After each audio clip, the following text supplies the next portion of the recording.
Good evening and welcome to the Laughing Monkey Music Show. Today we have Nick Johnston on. How you doing? Good. How you doing, man? It's good to Good. be here on the Monkey Cast. It's nice to be here. We had a little rough bump in the beginning, but we got it. We're all set now. We're good, man. Nick is uh, a master guitar player. Well, you are, but you're also. What would you call your style of music? Because you play with a lot of various artists, and sometimes it would be dip. There's always so many people like name, like it's the genre, like it's math rock, it's prog rock, it's. I find you more of like harmony rock. Like you always have a good melody, which is That's kind of to cool. me, it's well, it's also a compliment because it's if you don't remember it, yeah, I could Yeah, go sit again. yeah. It's good. I mean, I get asked all the time, just by friends or people I meet, and they find out you're a musician. They're just like, "What kind of style do you play?" And I mean, I just kind of say it's you know rock music. I mean, I think if I was to sit here and like try to genre it, we'd be here all day. I don't quite know. Well, that's just more of an interesting. It's more of just a kind of a feeling question because some people be like, yeah, it's this or this, and as I get older Yeah. and yell at kids between yelling at kids get off my lawn, and the genre question pops up, and I'll be like, I really don't know anymore because I consider a lot of music just rock, and I can start rock from like Bill Haley rock. You know what I'm saying? It's still got that rock into it, right? And you Yeah. can blister off, Yeah. but you know certain acts play certain things. You do have a certain style of music you play, and a lot of acts you favor are certain, you know, packaged a certain way and a certain kind of music. Yeah. The other artists you play with are phenomenal. But let's talk about you a as a guitar player starting off right out of the gate. Solo albums. Yeah. Your sixth one you just released. Are you working on your sixth one right now? I'm confused because you also Yeah. have a new album out too with you singing, which we'll talk about in a minute. Yeah. So back to the solo. How many? Yeah. I mean, I started putting them out. I think just over 10 years ago. I'm about to put the sixth solo record out in the fall. It's going to come out so pretty soon. Okay. Thankfully, that's it's all kind of done and just in the holding pattern now. Yeah, you Uh, might want to wait it with the feels go on. yeah, it feels nice to kind of just burn everything and move on. So, but no, that'd be my sixth one, and then yeah, I did a project with my neighbor called Archival. He's just good, old friend of mine, and we decided we like hanging out. Let's make a record in your basement, and so that's what we did. But I've always been It sounds so like you're like, oh, I'm making a demo. Sorry, we can step on you, but we'll step back because you say I made a record with my neighbor in the basement. yeah. It does not sound like it's so ambient and nice sounding. It doesn't, it sounds like you were like a full band for a while on production, and so you're kind of Yeah, underselling yeah. yourself in this That's project. It's it's kind of how it started. Was just I so he literally lived, with the same age, and we lived two houses apart. Well, we did. He moved recently, but I would just walk over there in my bare feet, and we just sit. I'd just take my acoustic guitar with me, and we'd sit down in his basement and just listen to records and just kind of mess around. And next thing you know, we had, I don't know, 20 or 30 songs, and we just decided to kind of just make a record purely for the enjoy. I'd been touring so much that I'd sort of burned myself to a crisp, and I sure.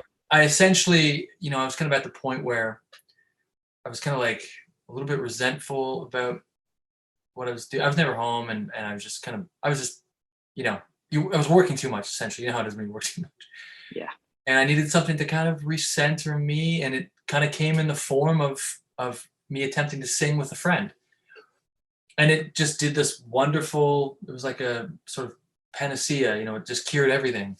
It was this wonderful fountain of youth of music, and it just happened to be in a basement where there was a cat litter box and a pool table. It was great.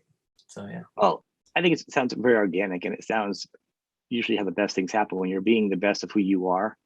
Yeah. It's usually the best way, to perform, to do everything. It's the most natural. Yeah, yeah. I think at this point too, I'm 30. Well, I'm 34, 35. I mean, I just pure. I just don't want to do it for any other reason than what's like you were saying earlier when we faced came on. It's all for just the love of it. There's no other reason Yeah. to do it. I'm not on a label. I don't. I'm not doing this I'm not doing this for any other reason than just to try and enjoy myself and you know, spend every day kind of excited about being creative. You know, that's the whole point of all of this for me. That's why I got into it, you know? Yeah, so it's interesting because you have a huge reputation. You are a young guy, so 10 years with the albums out. Wow, that's wild. Jeez. Right? Well, but prior to that, I mean, how did you start making your break and getting attention? Because you probably something actually kind of came in at a good time because the cusp of media and YouTube becoming a force for guitar players was probably around that window of time, huh? And social media. I think so. I think all of it started to happen probably right around the time Instagram maybe showed up. I mean, I was late to the game. I was late to social media in general. I mean, when I put my first album out, I didn't have any. I don't think I had any presence at all, and it was just purely because I had a friend who was putting records out too, and I was like, oh, I want to try and do that. And I was young, you know. I was 22 or something, 23, and I figured I can do this. I can try and do this, and just kind of self-released it. And you know, at the time, what was really popular in my corner of the small little window of the music world was this genre that was popping up that's now referred to as gent music. Yeah. And I wasn't, you know, I was essentially, without meaning to be, I was kind of the antithesis of that. I wasn't doing, I mean, not that I'm recommending people go back and listen to my first record, but please don't. But if you did, it's not, you know, there's none of that. And I think just by doing what I did over time, slowly you find your people, you know, and by virtue of you know not doing that at least to me it feels very opposite what you're doing now. It almost feels like observationally that kind of music just it kind of overplayed itself. Maybe I don't know, but you know, everybody was playing the JP guitar, everyone was playing a jumper choose guitar, I was playing a Strat. It was literally the opposite of everything. So maybe that's why I had a real rocky start when no one gave a shit for years and years and years.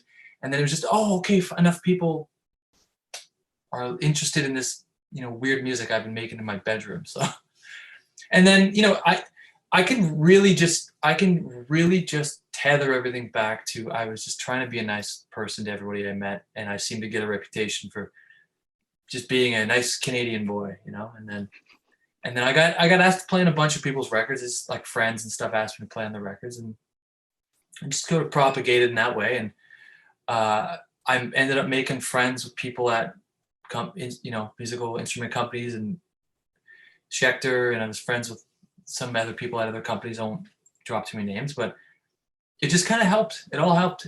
Would I be able to do it again with the landscape, the world? I don't know. I have no idea because there's so much going on, and it's hard for me to even kind of, you know, I truly feel like the get off my lawn guy now because I don't know. I don't even know what the next generation. I mean, and there is a new generation. I don't really know who they are, and I'm sure they're all bigger than me now. But I don't know who they are. So I'm just. I don't know. I don't know what the next generation is right now. There's got to be. I think it's always like there's like a generation starts off kind of doing their own thing, and then they become the D generation. But then the next generation, like you would be like kind of learning your thing right now, and maybe at some point eventually you'll start to be so out there. Yeah, I don't know. It's hard to say. I also don't care. You know, I also don't know just like generations as much anymore. Like it's because to Yeah. me, I mean, you had like 60s, great generation of rock, 70s, and then 80s, and then 90s. There's a handful of music I like out of there, you know. And then, you know, then I start cherry picking through the years. You know, it's really about artists really put the time in. And like I said, with the 70s, if you're the 70s, you got an album. You're not going to be the first. So they're going to work you with 3 albums. So they're going to. So to me, I'm not saying there are artists are talented. Just to me, I like an invested artist and to go with their growth. You know, right. I'll buy their bad album. You know what I mean? Their experimental album. Good for you. That's what you want to do. Who wants to go to work and have the same thing every day? You know what I mean? I actually support that part of it, artists, because that's great. You know? We need, you know, more people. Well, you know what's funny is I haven't done. I say bad. I mean, like the audience goes, "That's the worst album ever." You know what I mean? Unless we're talking about Lulu. Unless we're talking about the Metallica album Lulu, and unfortunately, is that. Yeah, I mean, if you like an artist, you like them for, you know, their growth and Right. their mind of it. But you know, it's funny talking about this stuff because I don't feel like I really have anything to say because you know I've been out of the loop. I don't work anymore. Like I haven't done anything since January. The last thing I did was I went to NAM before the pandemic. So I, you know, like I don't know, man. I don't know. I don't even feel like a musician some days. I just feel like a dude who gets to kind of Play guitar. work on some music. I don't even play guitar that much anymore either, I'll be honest with you. I hear Like, that a lot, a yeah, lot. And I started doing the show, and you get so busy. And I just started playing guitar a few years ago, so I'm this cowboy chord guy. But with yeah, YouTube and stuff, I used to be in bands, like whatever. But to me, I was playing a ton, and then I started doing the show. Yeah, yeah, I find very time. You know, like Callus is back again. yeah. I mean, but you know, with that being said, there's not much else that occupies my thoughts rather other than, you know, working on music. And I'm always working on shit. You know, every day I'm hacking away at something, and I'm trying to just trying to live in that world I've been trying to build. And it's been a decade plus being an architecture of that world. I'm just trying to like, you know, find the right furnishing now to go in the It house. is. I like that. I think you're very well spoken and concise when you're describing things. And I think what's really interesting with you, because this was actually maybe the generation, is out of the gate, you've kind of had a visual control also of your media. Right. Now, past artists, it wasn't always like that because you don't. I only started doing media presence for the show. So, like for me, Right. I was up for a while and I took it not just personally, then I went up. You know what I'm saying? Because I was like, I get tired of it after a while. So generationally, there's different worlds of viewing what social media does, and then you got like the algorithms, and then you're like, so and so is 14 and can play guitar, man, better than I could ever anybody any of us could ever see, and they can play in their room and they're gonna have like 2 million hits, but they're never gonna play a club. Right. You're a touring musician, so you're also doing that. So you're a working musician, performing, but then also with videos, and your Instagram is very well stylized in a way where it's very professional. Each photo is, you know what I mean? Right. I don't feel like they're overthought, but they're thought of. You know Right. what I mean? Sure. And there's nothing bad for doing the other kind because sometimes it's fun to be improv. It's just like different types. What I'm saying is you're very focused on everything you do. I feel. Am I right on that kind of, Yeah, or is it a? I think so. I mean, it's not as much of a concern as it maybe once was. I just, you know, if I'm gonna if I'm gonna put anything online now, typically it's not overly personal. I don't do a lot of personal stuff. I just don't care enough to show too much of who I am. I typically am with a guitar or, you know, holding a cup of coffee or something. Well, I agree with you. I'm okay with that though. I mean, actually, didn't you announce like an engagement or some kind of something going on? Yeah, yeah. So I don't, you know, I don't I wanted to personally say congratulations. That's awesome. thank you. You know, I don't typically put too much up, but when it's a, you know, something kind of big, that, you know, that's pretty cool. That's pretty But cool. yeah, I mean, in terms of the career and the sort of art direction and how I choose to present things, yeah, it's always been, 'cause, you know, I'm not on a label. I'm not you know, I don't have a manager. I don't have agents and stuff. I can do everything myself. So I just kind of know what I know what I want to see, and Mhm.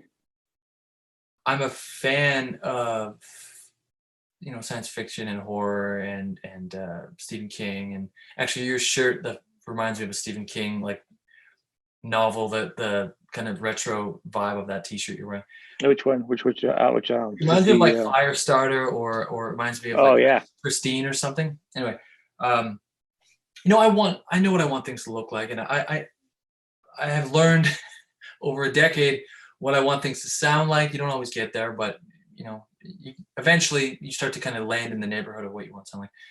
But I have to be honest with you when it comes to, you know, looking like I've been intelligent with it every step of the way. That's a complete accident. I mean, so much of it is trial and error. I mean, so much of it is also me relying on people who are the sort of master of their individual craft. Like if I'm gonna get an artist, I don't ever go to an artist like the guy who's now my good friend Matt. He does that stuff for me now. I don't say to him, "This is what I want." I just go, "Here's the music. You know, fucking go." You know, And the musicians I play with, I don't give them direction. I just give them material. It's so for me, it's always been a thing of I know what I'm good at, and I'll let the people respectfully who I believe are good at what they do. I'll let them do what they do. Well, I think And then ultimately you end up with an optic, like someone like yourself goes, it looks like you know what you're doing. actually, in here, okay, I'm gonna kick it back at you now, right? You do know what you're doing because you know who you are. You're playing to your strengths. Right. Nowadays, you are the new generation. The generation is everybody wants to play with somebody that's nice and works and plays well. What they taught you in school, the first day of school, play well with others. Yeah, that's true. That's probably the first thing you could ever remember that you could do. Because rock wasn't always like that. Musicians were like that. No one's at a point in their life now where they want a rock star over a musician. Yeah, they want a kind of person that plays really well. And because the world is so crazy, they want to have creative freedom. So you offer them your kindness. You're a fantastic guitar player, so that's just already given. But I'm saying, but also to play with. But then you have to sit down with somebody. It's not going to give them charts. That, once again, everybody's different. What would be fun into what you're doing is putting a mirror on somebody else also. Yeah. Where they're getting their creativity also. So sometimes you get the best when you say to an artist, "What do you want to do?" Because an artist doesn't get that all the time. Or like I'll interview somebody and we'll talk, and they'll be like, "I got to talk. I didn't have to answer the same 5 questions." Yeah. When you challenge somebody to do something different of what they already do all the time, that's the best thing you can do to that artist. And I think you do that and you put that out there. And I want to say the second thing is your eye is you just have a good eye for what you want. So like when I say visually, I'm not saying your shots look staged. And when people all the links and everything in the videos, they're natural. It shows you just happen to show what you like. It's not like when you have a picture. Once again, if somebody's got a picture and I'll get hit with something on Instagram of their guitarist, and then the feed will be like a guitar laying down by a bunch of books on the beach or something. And I think you've seen tons of posts like, it says musician. It's like all these crazy artsy Pinterest type of copy photos. And it's not that either. They're just cool look at pictures. Yeah, that's good.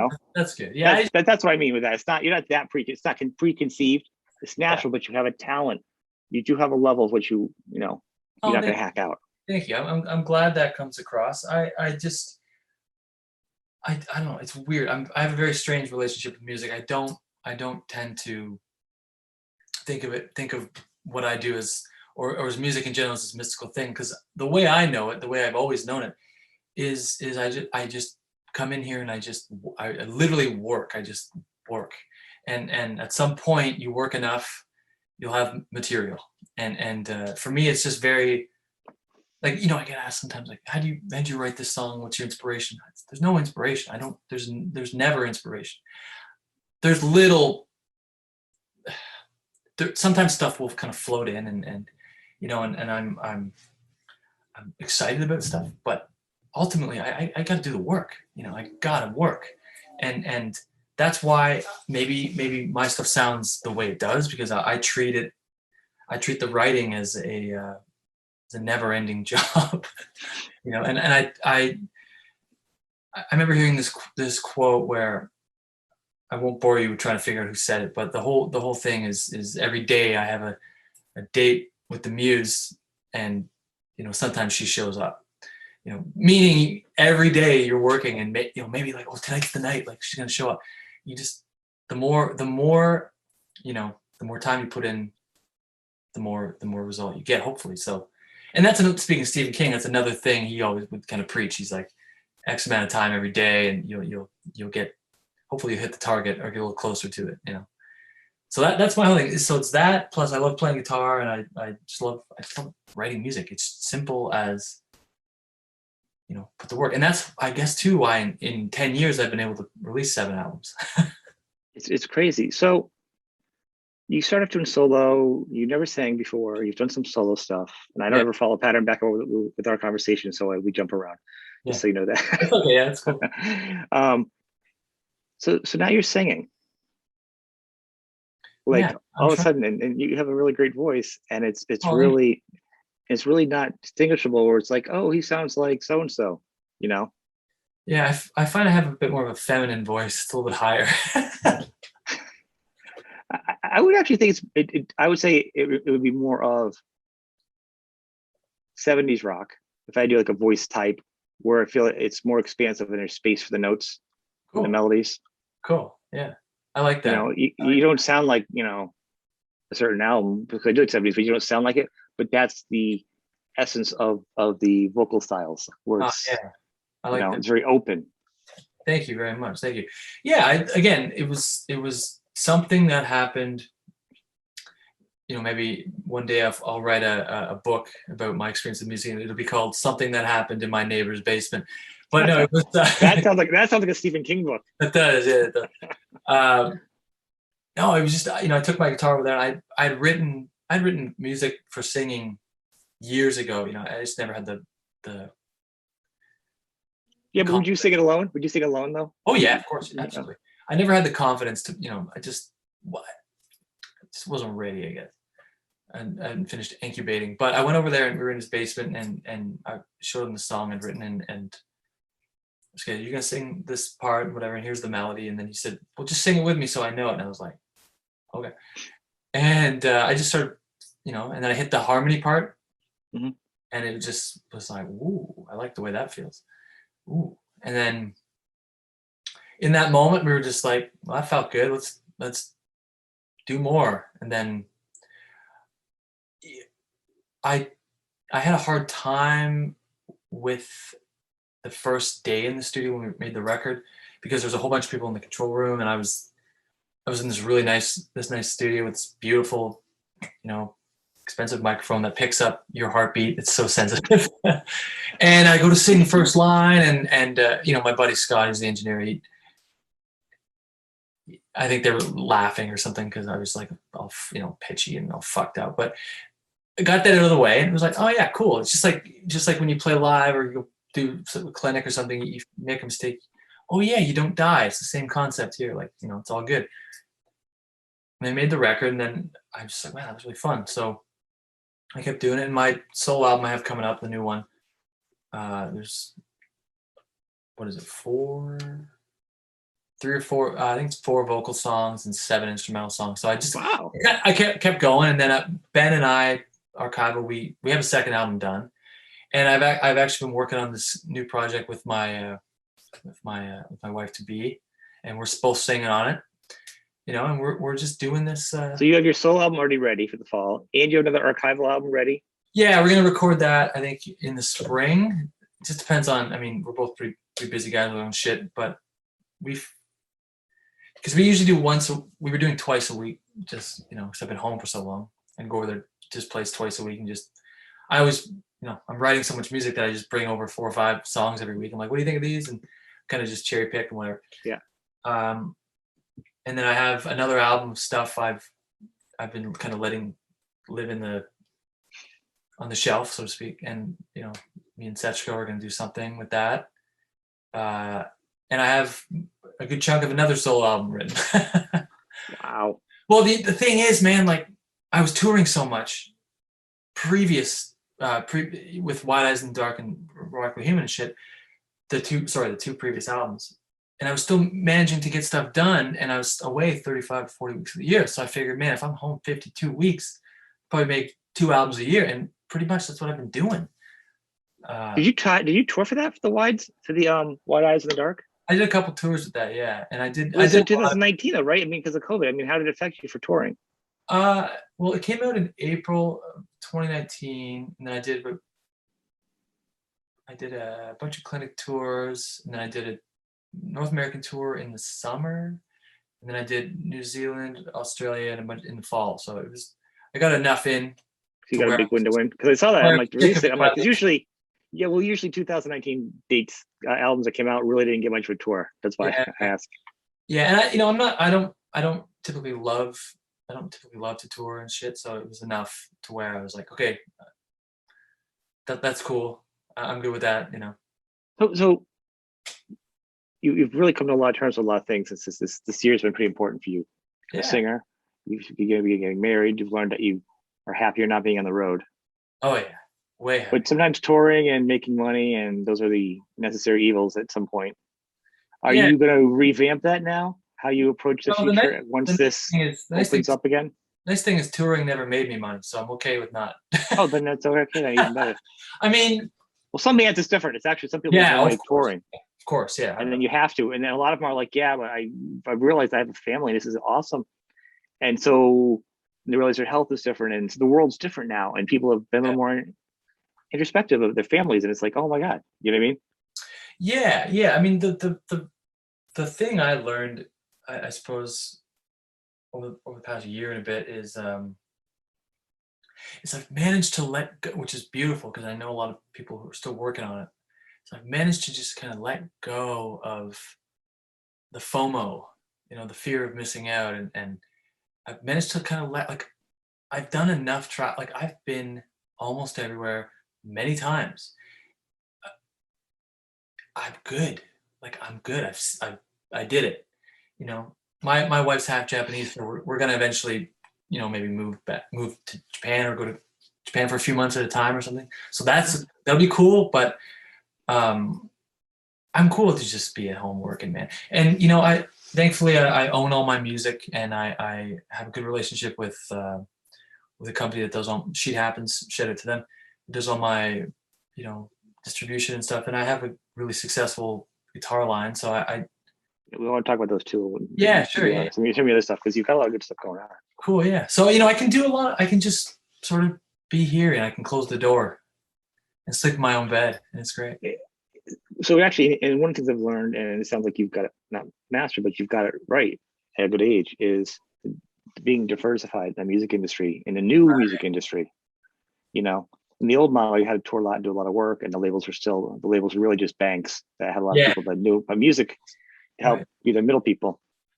Right. Yeah. You are your own person. You own your own music, which is the first thing anybody should tell anybody. The first thing anybody watch behind the music should learn. Yeah. You know what I mean? If you want to be a musician, you get like a stack of DVDs or some kind of social media. Go watch behind the music and learn Man, it's wild. the insanity of record labels and owning and. Man, scary shit out there. Scary shit out there. But I know a lot of artists. They've said I've made more money this year being on my own label, independently selling me things from my house, my trunk, my whatever. Yeah. Yeah. But online. But you also have. We'll talk about this. So your guitar line, and I also want to talk about you have a thing called homework.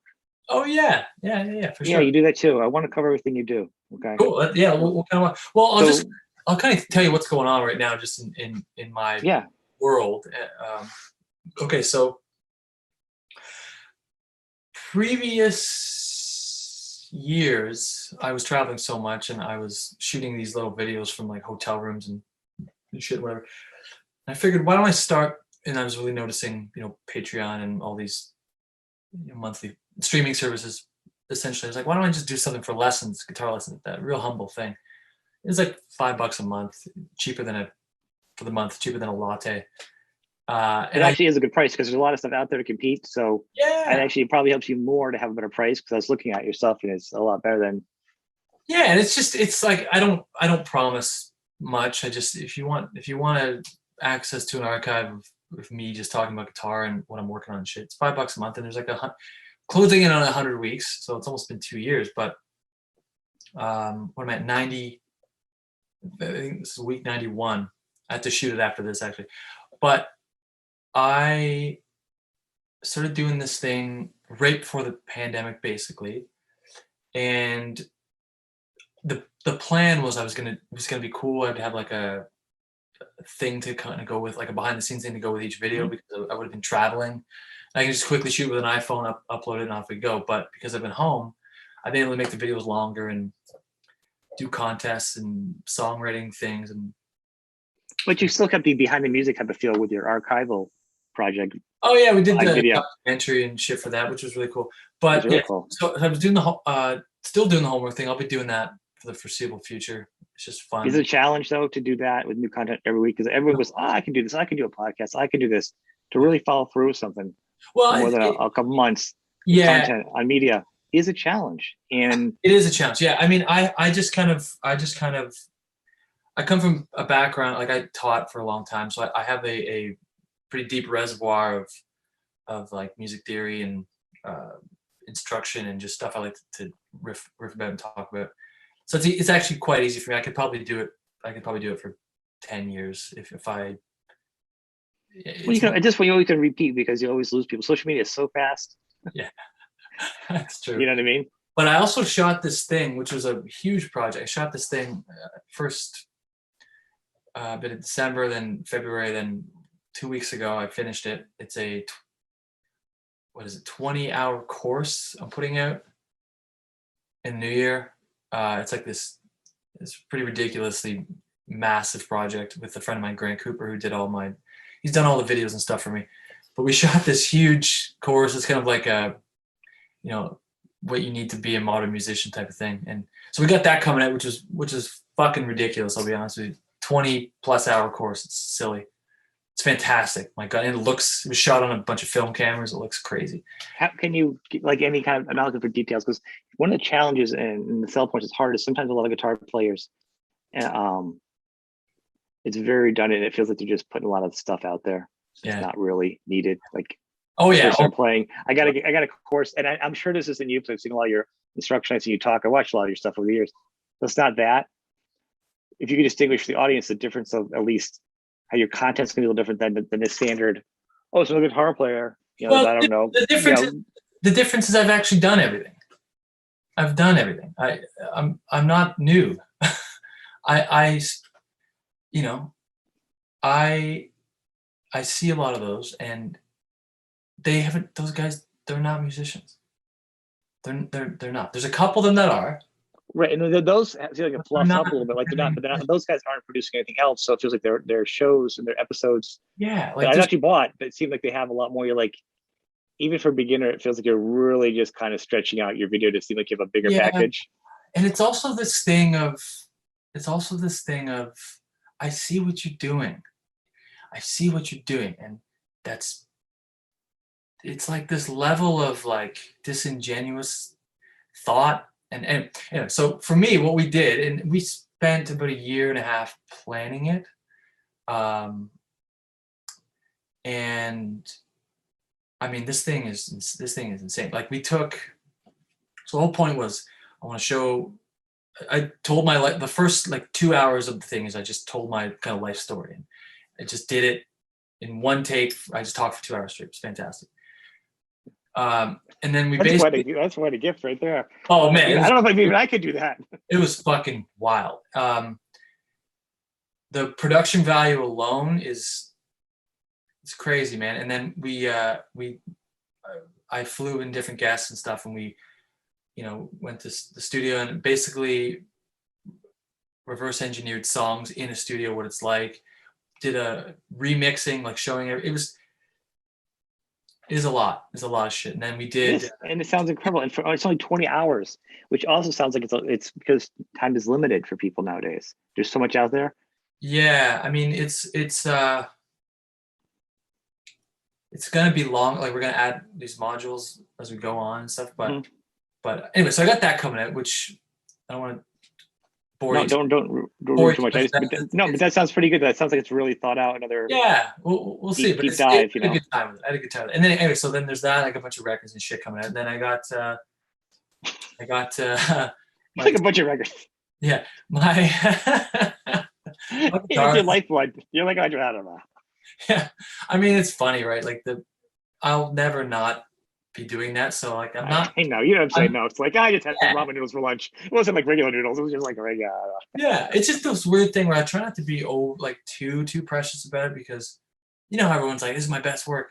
My next one will be my best work. My next one, it's just. Well, I think you hope that. And I always find that's a hard thing to say to people, and they're like, it's my best work. Kind of hope it is. I don't want to be sitting here when you're saying it's pretty much the worst thing I've ever done. I know. Well, usually I'm gonna spend the next year working on it, performing it. Well, then why? Maybe you should go back and work on it some more. Yeah. It's a scary thing. Hopefully. Well, maybe it's time for a greatest hits album. Take a break. Just refresh yourself. We still like the hits. Man, there's nothing wrong with doing that. My God. But yeah, so that stuff is that's a little bit more on the sort of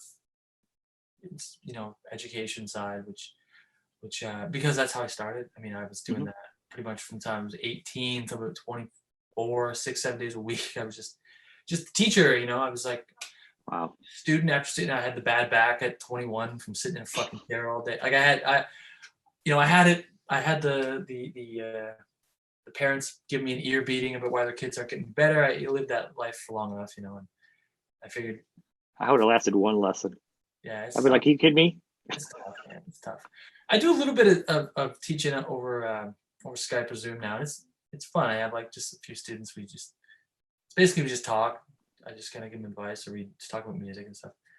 But yeah, man, I'm doing some of that, and yeah, like I said, they're kind of surrounding me in different spots of this room, but I've got a bunch of guitars, and that's been really cool. I think we're on the 6th or 7th year now with the model.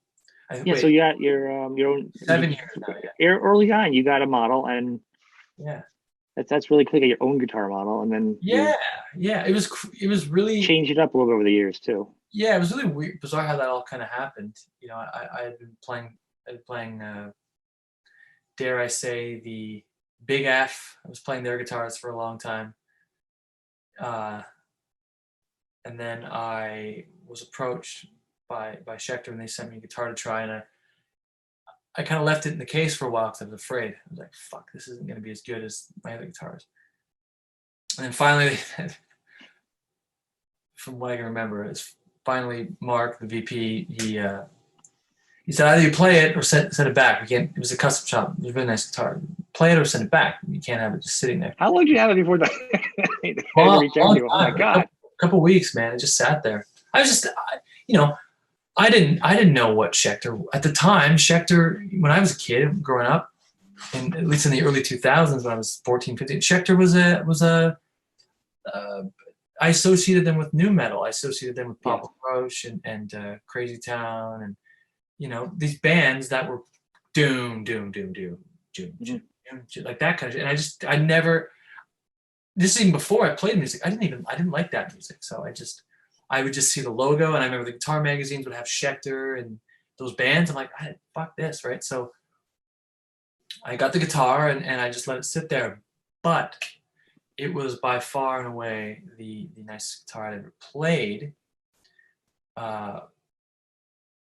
So I started working with them, and the first thing we did was we did a clinic tour together, and then I've probably told this story a bunch of times, different interviews and shit, but basically the custom shop was being rebooted, the Schecter custom shop, which is what they started at as in the 70s.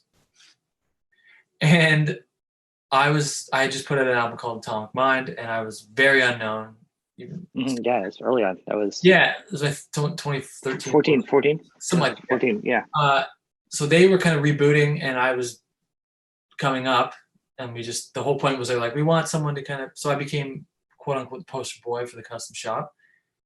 And I kind of, I don't want to say I was responsible for anything, but I helped kind of get it out there again. And then within a few tours, so a couple months, they offered me my friend Ryan, who's one of the top guys over there. He a very close friend, kind of a brother in a lot of ways at this point. He's like, let's do it. Let's do a model. What do you want?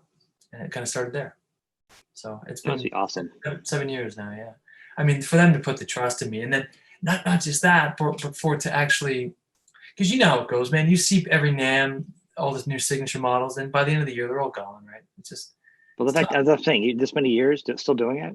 Yeah, it's incredible. And it's in its best year. It's great. So I don't know what to make of that. I don't know why that's the case, because it's essentially no, who the fuck am I, right? But marketing and promotion and stuff like that has nothing to do with me, is a beast on its own. So it caught a wave, and it's always nice when a guitar becomes bigger than its artist. Do you think because you don't have a certain genre label to you, it's open for interpretation for the artists when they play the guitar?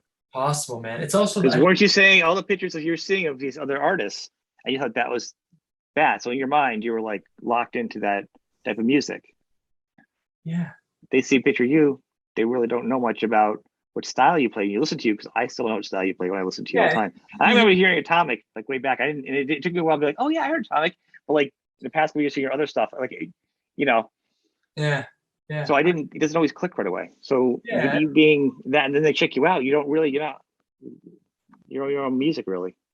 That's cool, man. Yeah, I don't know. I think also too, it's just, we're talking just straight business. It's a wonderful guitar for a very good price. And it's pretty. It's a very pretty guitar. The custom shop one specifically has that beautiful wangy neck, which became kind of instantly associatable with the way I play and stuff like that. And then the cheaper one, the Diamond Series one, just a beautiful guitar with features that other S-type guitars, I'll say, do not. Which one?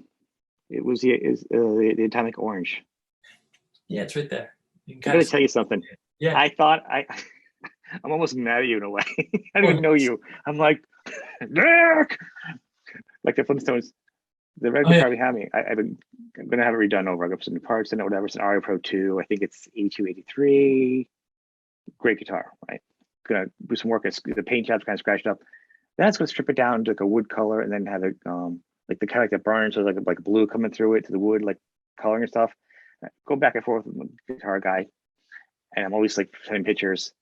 And then I'm like, and I felt pretty confident for the last couple months that that's what I'm gonna do. And then I see the color Atomic Orange, and I'm like, oh my god, that's the color I want. That's exactly what I want. Yes, it's beautiful. Such a great color, and you can't see it. It's behind this big monstrosity here, but it's tucked under there with the dark neck and the orange. It's it's just gorgeous. It's poetry, man. It is. It's beautiful. It's beautiful. I mean, so yeah. So all all that stuff. It all kind of contributes to trying to survive as a musician and. Well, you also endorse. You also see Orange. You actually. Oh yeah. Endorse. Yeah. You're gonna be more endorsed by anything than the color itself. By the amp, Orange. Yeah. Which is also a really great company. Yeah, they're a cool company. I kind of started working with them over the pandemic as well, and it was funny. It was pretty much right before, the whole point of working with an amp company is just you have someone more or less doing backline for you. So when you tour, you don't have to. Yep. On my level, I can't be taking a 4x12 with me in a section D38 on a fucking Boeing aircraft. No. So hopefully they provide backline. So they're really cool, and it was right when things started to kind of go south. So it's funny, man. All these companies and endorsements and stuff, I don't really know what they mean anymore. The guitar seems to be the one that makes the most sense because that's, I don't typically in this house, I don't play amps. It's too loud. So unless I'm touring or I'm in a studio or something, I'm just plugged into I have a Kemper unit that I just run through my speakers. I actually played my speakers less. I had to move everything around because I'm in Connecticut and we just had the big hurricane warning. I think we're going to get hit. So I have a finished basement, which hasn't, since I've been here, it's never been flooded or anything. It's fully finished and nice. But you're in New England and you're in the basement, and it's supposed to be like pounded by rain. So I picked up everything off the floor. And I'm thinking, I have not played these amps very, very, very rarely. I'm usually plugged into something. Yeah. Because my house, I mean, I can get loud. What am I gonna do? I mean, it's my kids' bass amp, and then over I got my Vox that I'll play, but how much power do you need when you're just playing by yourself? Yeah, I don't like playing all that loud anymore either. It's just, I just find my ears get crispy by like half an hour into playing. And so yeah, just have a Kemper thing I keep here and plug it in my UA interface, and I'm good, man. I'm good to go. There's one thing, the days of like, I used to have a bunch of plexi kind of sounding amps. I would crank those up, like fuck yeah. And then even you go and play that stuff live, and you just like, it sounds way different. Just so. Well, the rooms are going to be different. The shapes, the sounds, everything just gets totally different. Put an amp in there. Yeah, I never did big enough shows to where I needed a fucking stack of 4x12. I wasn't doing Yngwie's Great Wall of Marshalls. Well, usually those are empty anyhow. I'm not saying for Yngwie in particular. I'm just saying as we've learned as we've gotten older, a lot of those backlines are empty. They are. It's just the look. It's the rock star look, man. Yeah, actually, I don't know for Yngwie, but I just know I do know a lot of bigger artists that were doing it for a while. So, I mean, nowadays a lot of the bands can go on with the kit, the module sounds with them, and bring them on the plane. When they get there, they just plug it in, the sounds, and it's copied out through whatever the house has, and it's really cheap to fly. Even talking about playing live and touring is like making me so glad I don't have to do that shit anymore. So you're not going to really do that much touring? I mean, if I do, it's gonna be real. Like, it's gonna be real. Come on, you need to have the anxiety of singing and playing guitar in front of people. Come on, you need that in your life, right? Yeah, I mean, how hard was that singing and playing guitar? Oh, I would like to ask that. Not too bad. I mean, a lot of the stuff, not really? stuff, not that hard to play. My music's really not that hard to play. I mean, it gets specific when I'm maybe doing more solo stuff, but the music's like not too bad. I But mean, do you think? I mean, isn't anything at a certain point besides fast shredding almost easy to play if you're shown how to do it? Is the creating the simplicity, the Beatles-esque part of a song where you're like, that's a snappy song. I could never have thought of that. It's so simple. Like you really can't. You know what I mean? That's where yeah, the yeah, talent comes from. you can't really quantify that. I mean, a lot of that's just again, it's just the work. It's just the time, time spent in front of the That's what I'm typewriter. saying. You saying it's simple. It's not like it's not. It's just it's easily interpreted when someone you show it to them. There you go. That's a way of putting it. It's easily performed or interpreted, but it's not easy in its inception or The creation. creation. But I mean, if I am going to tour, I mean, like you never say never, right? But if I am going to tour or do something, it's going to have to be something cool. If Schecter wants me to do clinic tours again, I mean, I'm fine with that. That's easy. That's whatever. It's me and my friend Ryan. We go out and we just eat really good food, and I play a show for an hour a day. Yeah, that's cool. But yeah, man, I don't know. I think touring, it's just I never really like. I don't think I think it's because I never. I'm also diabetic, so my health takes a beating when I'm on the road. Oh, Blood yeah. sugar is just fucking all. It's a mess. So yeah, I mean, here's the thing: if anyone's listening that wants to see me live, if you do ever see me post a tour, make sure you come to it because it might be the last one. I don't know, but Well, you're also older now too. I mean, when people are older and they take care of themselves, it's not like people used to really want to tour. It was in the 20s and you had a tour. And yeah, part of it is the model still for some people. But if you don't have to, I think it's great that a lot of rock bands now can do these package shows and they can fly out on the weekends, yeah, do a good rock show on a package deal, yeah, get paid better than they would doing 3 shows and traveling around the world, yeah, yeah, and then come back home for the week. You yeah, know, yeah. It's great. I mean, I'm not even. It's funny too because like I don't know if there's some illusion that I'm a big artist, but I don't really think I can draw anyway, so I'm not too worried about it, and I'm not competitive about it. Like I see people posting, I'm doing this tour. It's like, cool, man. Like, whatever. I'm getting 8 hours of sleep. I'm fine. well, if you you can know, survive and do what you love to do, no, but it's that's what I'm saying. But you're also, and as you talk about, you're using the word module. yeah, You actually have different modules in your life that you can yeah, move around during different parts of like this pandemic's been financially. You're like, oh, I can still teach now. I have time to teach here.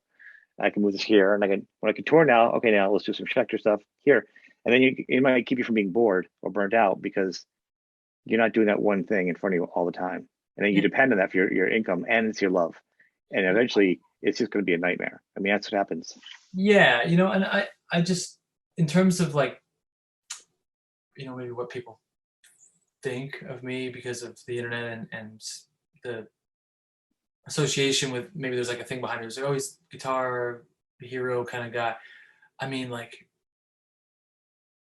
I would rather people be more interested in what I'm creatively working on as opposed to my guitar playing anymore anyway. So I, because I don't want to, a lot of the shit, I don't want to be playing like that forever. I'd rather just, I love playing. I have a Moog thing I bought here recently and I have, keyboard. I like playing keyboard, man. I love just that sometimes. I'll come in here and just play piano and stuff. I love that. So I'm just really, and I'm so invested in writing music that like to be away from that again for a month at a time, it's hard. It's really, really hard because it's really hard to have that output or that release, sorry, to work those muscles when you're on a tour bus with 8 other guys farting in your face the whole time, So I tell you, I couldn't even go across the town. Like I joke with someone says, you should do a tour with your kids. They play. I'm like, they don't even get in the car with me to begin with. I'm like, we wouldn't make it across the town. Like you'd be like the Rolling Stones. I could, the Rolling Stones. You need like different parts of the stadium for touring. Like I couldn't imagine at this point in my life doing that with people. yeah, you get to a point. And I've always been a little bit of a I don't want to say introvert, but there's part of me. I mean, I'm both. I'm kind of straddle the line, extrovert, introvert. But I love being in here, man. But you're also talking about music. Like you're talking to me with strangers that we've met, but we have a lot in common. We can talk like I'm the same way. I won't talk to like what I mean. I'm talking all over the internet or whatever. Yeah. But you won't see me in a crowd of people talking. Right. You know what I mean? I feel comfortable talking to musicians and that's, but I don't, but all the personal stuff is like, yeah. Yeah, but it's weird too because at the same time, like I said, I say that we'll see. I mean, I didn't expect to get this far anyway, so I don't know what's going to happen. I don't know if someone says, "Do you want to do this tour? Here's the logistics of it." Blah blah blah. Okay, or Then you need like a school bus and you revamp it up so you and your wife can go together. And if you have a kid, you need a little mobile studio in it, so it becomes a family thing and it becomes a family junction. You need to keep it going so it has all these little pieces to it for you. I think that's the kind of person how you survive. Let's just take an ambulance. We'll rip the shit out of the back. Even better. You Oh, put that'd be the awesome. on to get through the perfect. Yeah. But yeah, we'll see, man. We'll see. I'm not too worried about it. I'm not too worried about any of that stuff. As long as as long as I have electricity, I'm good to go and power all this garbage in here. Where did you go to guitar? Just out of curiosity. Right now, I've been using this guy back here. This is the. What do you have there for pickups? Just more of my curiosity. I could probably look it up, but I'll ask you what we're talking. What do they? Is it? Yeah, that's cool. They make them for me. Those are my Schecter ones. They make a set now with the humbucker and the single coils. Yeah. I try to get them. I just keep everything with the family. I used to ask because I'm always curious about sound, so I could ask for that person itself. Oh yeah, sound because I got a couple of guitars. Like I said, I'm doing this right on. I might have another one I'm doing. So I'm always looking for new pickups. So. Well, yeah, they're really great. They sound awesome. If you want a good humbucker. What would you compare the sound to? Like, what would you say? They're a little bit lower output, and it is a Alnico. What is it? 3, I think. So it's got a very